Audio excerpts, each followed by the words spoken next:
สวัสดีครับวันนี้เรามีเทปพิเศษนะครับเป็น Kitty and the Gang ภาคพิเศษ Unboxing สินค้าที่เราซื้อมาในช่วงโควิด -19 ครับวันนี้ไม่ได้ออกไปไหนเราจะพูดว่าซื้อก็ไม่ได้ต้องบอกว่ามีผู้มีอุปการะคุณให้มาให้ยืมเงินหรืออะไรก็ช่างเถอะนะก็เราเห็นว่าเขาฮิตกันใช่ไหมอันนี้เป็นเครื่องเกมเครื่องแรกในชีวิตของเราที่เกิดมาเป็นมนุษย์นะก็เพิ่งจะซื้อเกมครั้งแรกเนาะตอนนี้ราคาที่อังกฤษ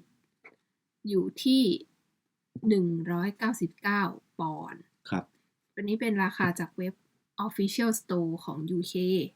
ไม่ได้เป็นราคาที่ผ่านพ่อค้าคนกลางนะเพราะฉะนั้นเราก็เลยคิดว่าโอเคเป็นราคาที่พอรับได้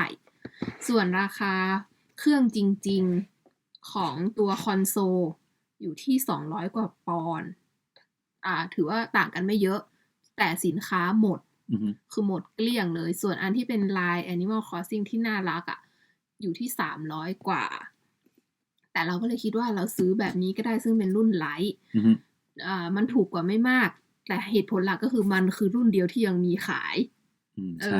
แล้วเราก็ไม่ได้เดือดร้อนกับการที่ถอดจอยเล่นไม่ได้เพราะว่าเราไม่ใช่สายเล่นเกมขนาดเราไม่เล่นเกมในชีวิตปกติเราไม่เล่นเราก็คิดว่าแค่นี้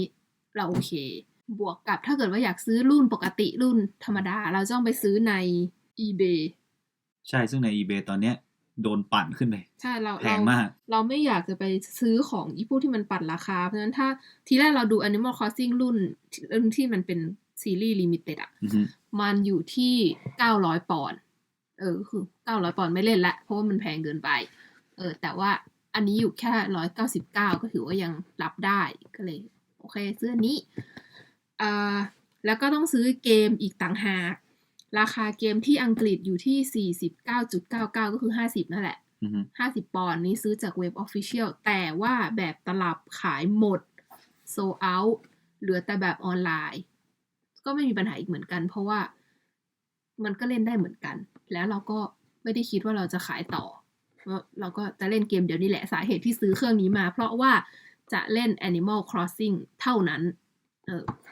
สาเหตุก็คือเกมมันน่ารักอันนี้ไม่ใช่การ unbox แบบจริงๆเพราะว่าเราได้เปิดไปแล้วก่อนหน้านี้เพื่อเล่นเกมเนาะฉะนั้นมันไม่ใช่ true unboxing นะเราแอบแกะไปแล้วสภาพกล่องก็ผิดด้านกับด้านทาดาตอนนี้ที่เว็บของอังกฤษเหลืออยู่แค่2สีคือสีเหลืองกับสีดำหรือว่าสีเกรย์อะไรก็ตามแต่นะเราก็เลยตัดสินใจซื้อสีนี้ดีกว่าอยากได้สีชมพูราคาเท่ากันเนาะดำกับราคาเท่ากันแต่ว่าถ้าเป็นตัวนี้ใ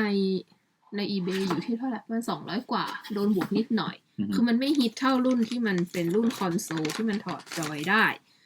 อันนั้นมันจะอยู่ที่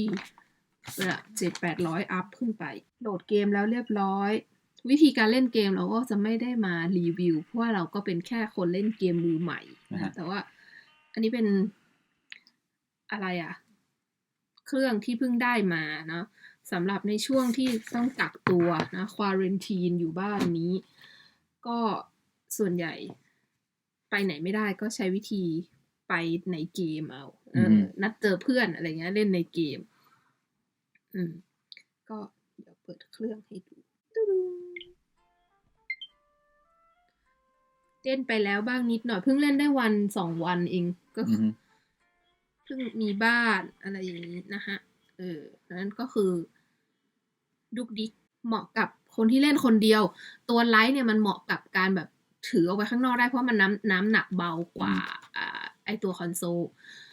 ถามว่าแบตทนไหมเท่าที่ฟังเขามาก็คือทนกว่ารุ่นที่1แต่ว่าทนไม่เท่าตัวคอนโซลรุ่นที่2ที่ออกมาแต่ว่าใดๆก็ตามก็ถือว่าโอเคแตกต่างก็แค่ถอดถอดออกมาไม่ได้ถอดออกมาเล่นไม่ได้แล้วก็ถ้าเป็นรุ่นปกติมันจะเล่นได้2คนแต่ว่าอันเนี้ยเล่นได้คนเดียวคือพี่แก๊งอยากเล่นก็ไม่ได้เล่นนะก็ได้แต่นั่งมองไปจริงๆเกมอื่นๆของ Nintendo ช่วงนี้ลด 80% แต่ว่าตัว Animal Crossing เนี่ยเพิ่งออกในหมายถึงว่าซีรีส์ใหม่เนี่ยนะ New Horizon เนี่ยมันเพิ่งออกเพราะฉะนั้นก็จะยังไม่ลดราคา แล้วถ้าแบบตลับใน eBay เราเข้าไปดูราคาก็อยู่ที่เกือบ60 ปอนด์จริงก็จะซื้อแบบตลับแล้วทีแรกแต่รู้สึกว่ามันก็ไม่ใช่เรื่องก็เลยช่างมันเถอะซื้อแบบนี้ก็ได้ส่วนรายละเอียดความสนุกว่าจะมีอะไรมากมายแค่ไหนทุกคนก็น่าจะรู้อยู่แล้วว่าเกมมันเป็นยังไงเล่นยังไงเนาะอันนี้ให้ดูรีวิวแป๊บๆแล้วก็เปรียบเทียบราคาละกันระหว่างเมืองไทยกับที่อังกฤษนะที่นี่อยู่ที่199 ปอนด์คูณเงินปอนด์นะตอนนี้ก็ออกมาเป็นเงิน 8,000 หรือว่า 8,000 ถ้วนปะตอนนี้มัน40คูณให้41เลยแล้ว 8,200 แล้วกันอะประมาณนี้ถ้าเงินลงไปช่วงก่อน38 บาทก็อาจจะถูกกว่านี้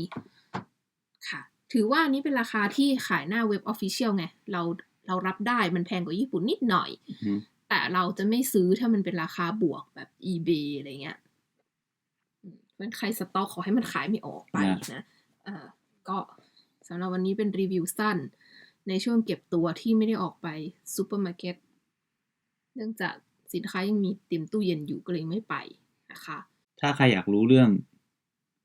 Nintendo Switch จากพวกเราอีกจะมีเหรอใส่คอมเมนต์ไว้มันต้องพูดไง